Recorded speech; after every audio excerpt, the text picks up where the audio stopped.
Why would anyone pay $100 million for a painting that looks like a child's finger painting? The answer has nothing to do with artistic taste and everything to do with a financial system that lets the ultra-wealthy park their money in tax-free vaults, claim massive deductions, and transfer wealth across generations without paying a dime in taxes.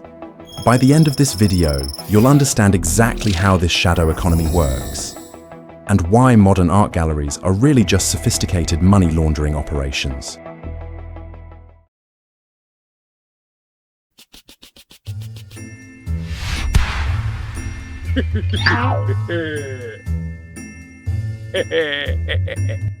What if I told you that buying a $10 million painting could actually make you money without ever selling it?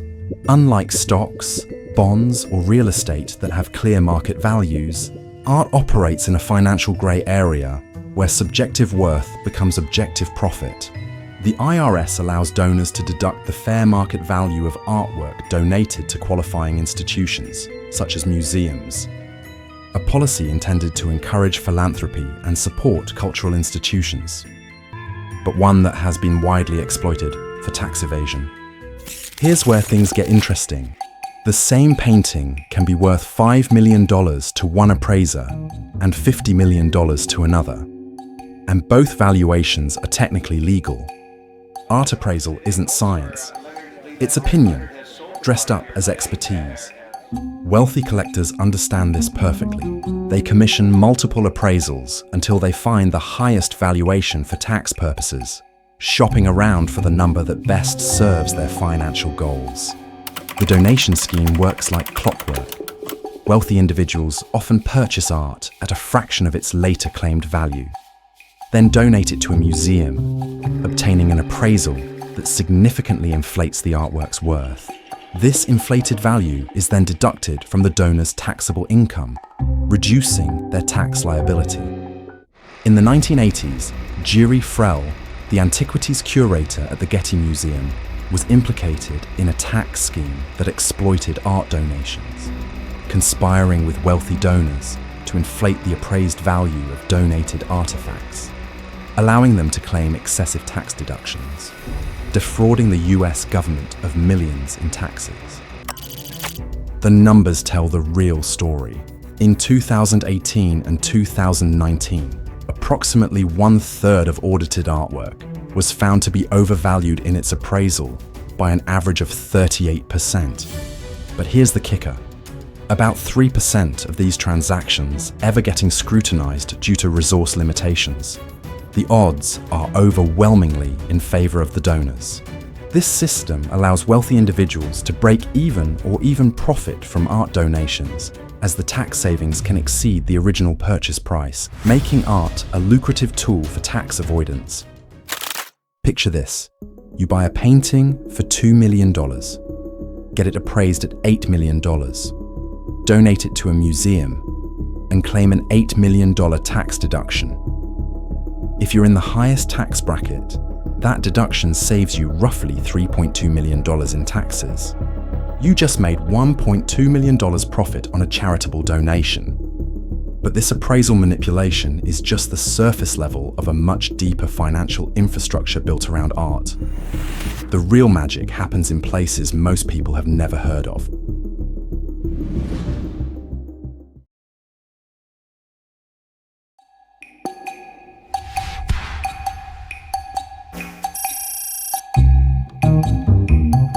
There are warehouses around the world that house more wealth than entire countries' GDP, yet most people have never heard of them. These facilities are called free ports, and they operate as tax-free zones where art can be stored indefinitely without triggering any tax obligations. Think of them as financial black holes where billions of dollars in assets simply vanish from the global tax system. Once art enters these facilities, it exists in a legal grey area where ownership can be transferred without anyone knowing. The Geneva Freeport alone houses over $100 billion in art, more than the market cap of most Fortune 500 companies. This single building in Switzerland contains more wealth than the entire GDP of countries like Morocco or Ecuador. The facility spans multiple floors of climate-controlled storage units, each one potentially holding masterpieces worth tens of millions of dollars. The mechanics are surprisingly simple, but devastatingly effective. No sales tax, no import duties, no capital gains tax as long as the art stays inside these facilities. When an artwork enters a free port, it's considered in transit, meaning it hasn't officially entered any country, and therefore escapes all taxation. This legal loophole allows collectors to buy, sell, and trade art worth millions while it never technically leaves the warehouse. Spanish art patron Carmen Thyssen-Bornemisza used a Cook Islands company to purchase art from international auction houses such as Sotheby's and Christie's. Her attorney acknowledged that Thyssen-Bornemisza gains tax benefits by holding ownership of her art offshore, explaining that she uses tax havens primarily because they give her maximum flexibility when she moves paintings from country to country. Shell companies like hers obscure true ownership, making transactions completely anonymous. The secrecy extends beyond simple privacy. Famous pieces like Leonardo da Vinci's Salvator Mundi have disappeared into these vaults after record-breaking sales. The painting sold for $450 million in 2017 and hasn't been seen publicly since. Some experts believe it's sitting in a free port somewhere, its exact location and current owner unknown to the public. International authorities have taken notice of these operations. The European Parliament and the Financial Action Task Force have both issued warnings about free ports. The FATF has specifically flagged free ports as a money laundering and terrorist financing threat.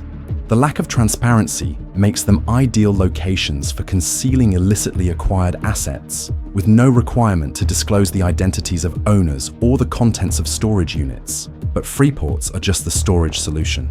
The real value inflation happens at auction houses, which actively participate in manufacturing the astronomical prices that make these tax schemes profitable.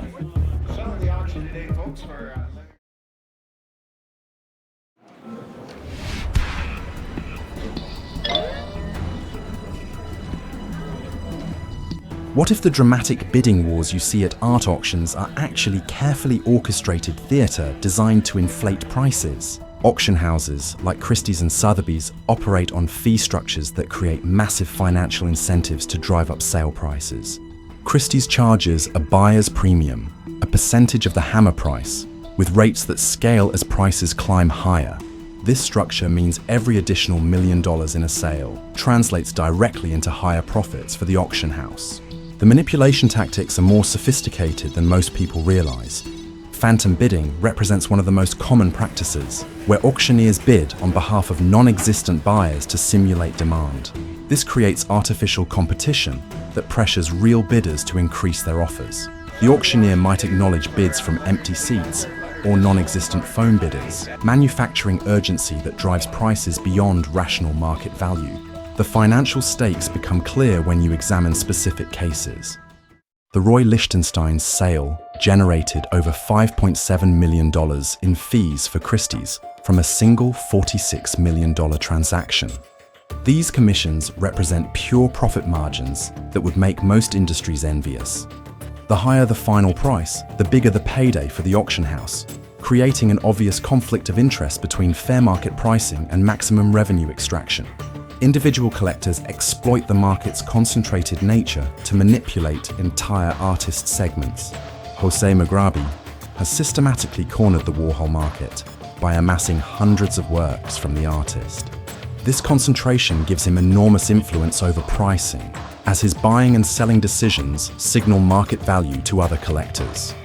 When someone controls a significant portion of available works, they essentially control the market price. The art market's small size makes this manipulation possible. Unlike stock markets with millions of participants, the high-end art world operates through a limited network of dealers, collectors, and auction houses. This concentration allows a few key players to exert disproportionate influence over pricing across entire artistic movements or individual artists' markets. Auction houses further reduce risk through guarantee systems while maintaining competitive bidding illusions. These guarantees offer sellers minimum prices regardless of actual bidding activity, but they also create artificial demand signals. When an auction house guarantees a work will sell for a certain amount, it projects confidence that attracts additional bidders who assume the piece must be valuable. These inflated auction prices become the foundation for future tax-deductible appraisals, creating a self-reinforcing cycle of artificial value. Appraisers routinely reference recent auction results when valuing similar works for donation purposes. This means that today's manipulated auction price becomes tomorrow's tax deduction baseline, feeding directly into the donation schemes we discussed earlier. The manufactured prices from auction theatres connect seamlessly with Freeport storage and donation strategies, forming an integrated system of wealth management that extends far beyond simple tax avoidance.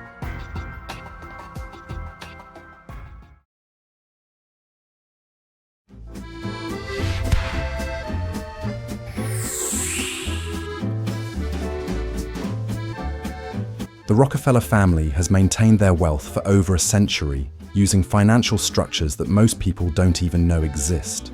7 generations after John D. Rockefeller's death, they remain among the wealthiest families globally through trusts and family foundations that allow them to control massive assets without technically owning them.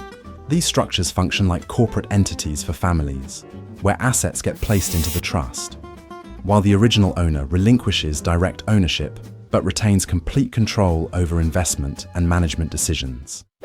Art becomes the perfect asset for these structures because its subjective value can be manipulated up or down as needed for strategic purposes. Unlike stocks or bonds with clear market prices, artwork valuations can shift dramatically based on which appraiser you choose and when you need specific numbers. This flexibility makes art ideal for trusts, family foundations, and life insurance policies, where value adjustments can meet whatever wealth management strategy the family requires. Family foundations employ relatives at generous salaries, while managing art collections tax-free across generations. The Rockefeller Foundation exemplifies this approach, allowing family members to control significant sums, decide fund allocation, and draw substantial compensation for their foundation work. These positions provide income streams that bypass traditional employment taxes while maintaining family control over vast art collections and other assets. The life insurance strategy represents perhaps the most sophisticated use of art as collateral. Wealthy families contribute substantial amounts to life insurance policies that grow tax-free, then borrow against these policies to invest in additional assets, including artwork. This borrowing doesn't count as taxable income, and interest rates on policy loans typically run lower than investment returns, creating profitable arbitrage opportunities. The art serves as collateral for these loans while its value appreciates in climate-controlled storage. These structures protect wealth from lawsuits, divorce settlements, and estate taxes that would devastate normal inheritances. When assets sit in properly structured trusts, they become unreachable by creditors or divorce attorneys. Estate taxes that could claim up to 40% of inherited wealth simply don't apply to trust assets, allowing families to transfer hundreds of millions across generations without tax consequences. Strategic philanthropy through art donations creates public goodwill while providing massive tax benefits simultaneously. Families can donate artwork to museums they help fund, claiming large deductions while maintaining influence over the institutions that house their collections. The donated pieces often remain accessible to the family through special viewing arrangements and lending programs. These families access their wealth through loans and salaries without ever paying capital gains taxes on their art appreciation. A single art purchase can simultaneously avoid taxes, hide assets, transfer wealth, and generate ongoing income for multiple generations. What appears to be art collecting is actually sophisticated wealth management disguised as cultural patronage. The next time you see a billionaire pay an absurd amount for modern art, remember that you're not witnessing a purchase, you're watching a financial transaction disguised as culture. Understanding these systems is the first step toward building real wealth in a world where the rules are different for different classes. The concentration of wealth in the art market, facilitated by mechanisms like free ports, exacerbates wealth inequality, as the ultra-rich use art to shield assets from taxation. depriving governments of revenue. While most people pay taxes on everything they earn, the ultra-wealthy have turned art galleries into their personal banks.